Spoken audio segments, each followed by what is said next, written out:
আসসালামু আলাইকুম আরহামতুল্লাহি ওবারাকাতু। কুমিল্লার বেগুনপুর গ্রামের এক আস্তানা বা মাজার, যে মাজারের পীর সাহেব ছিলেন চিশতিয়া তরিকার। আজ থেকে প্রায় ৪৫ বছর আগে উনি মারা গেছেন। তো ওই আস্তানার মরিদ এখনো চলছেন কিভাবে? ওই পীর সাহেব যে খাটে ঘুমাতেন, ওই খাটের মধ্যে ধরিয়ে বর্তমানেও মরিদ করে যাচ্ছেন ৪৫ বছর ধরে। তো এই যদি হয় আমাদের দেশের পিরালি এবং পিরালির মরিদান, কে কাকে কি শিক্ষা দিবে বলুন তো? খাট কি শিক্ষা দিবে? খাট থেকে এই মরিদরা কি পাবে? যদিও আপনারা ওই বলে থাকেন যে পীর এবং মরিদের সিনাই সিনাই লেনাদেনা করেন, তো পীর তো কবরে চলে গেছেন, খাটের কি কোনো চিনা আছে? এই খাট থেকে কি কোনো লেনাদেনা ওই ভক্তের বা মরিদদের হবে?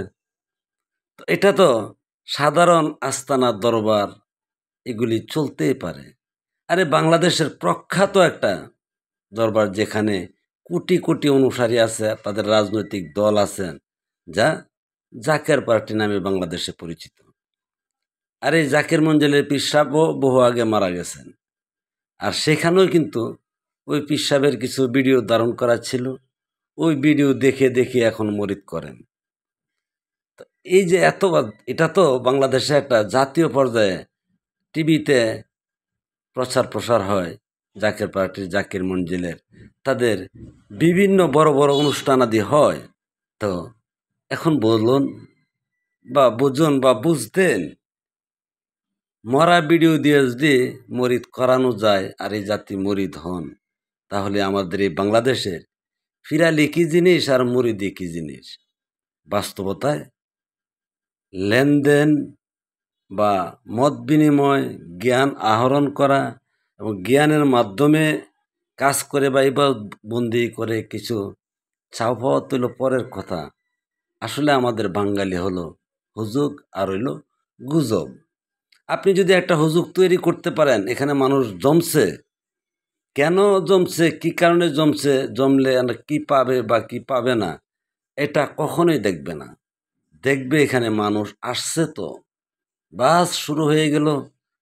আর না হয় মরার ভিডিও দিয়ে কি করে মরিদ করাতে পারতেছেন, তাও অল্প কিছু না, লক্ষ লক্ষ। আবার ওইখানে দেখতেছেন যে খাটে ধরে আবার কি করে মরিদ করানো। হাসবো নাই কি বলবো।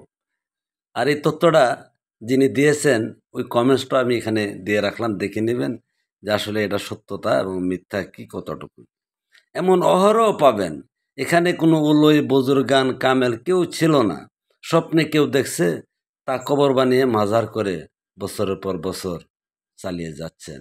এটাই বাংলাদেশের তরিকত, এটাই বাংলাদেশের ফিরালি, এটাই বাংলাদেশের মরিদরা। এর ভিন্ন তেমন কিছু না।